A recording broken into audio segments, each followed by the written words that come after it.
John, let me begin with you. I've always said, going back to 2004, when people said young voters were going to elect John Kerry, that any politician waiting for young voters to elect them will be like a bride or a groom waiting at the altar, except, of course, the other person never shows up. Am I going to be proven wrong this year by young voters? I think you will, Joe. I think I remember like Lucy with the football. By the way, that would be great. If that's the case, that would be great. But tell us about it. Every cycle we think about Charlie Brown and Lucy with the football, where right before Election Day, she pulls that football back and we're all left disappointed.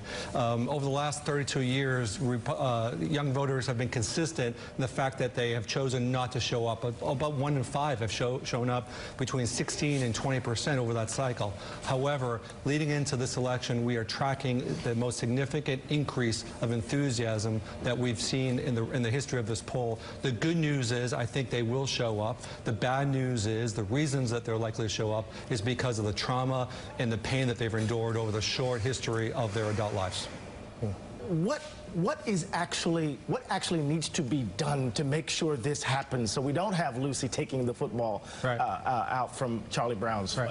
Well, I think one thing is already happening is, and one of the reasons I'm confident about this year, and by the way, when Joe mentioned that John Kerry was, didn't live up to what he expected, youth vote went from 40 to 49% between 2000 and 2004. So there is recent evidence of this changing, and one of the connections to that, one of the drivers of that is an attitudinal shift that politics matters. So now young people are open to the idea of politics matters, and then it's incumbent upon candidates or issues to drive that home and talk about the tangible difference. It's a very tangible difference in Alabama last year, and we saw that not only did young people show up, by a margin of 2 to 1, or by a margin of 2 to 1, people under 45 voted for the Democrat.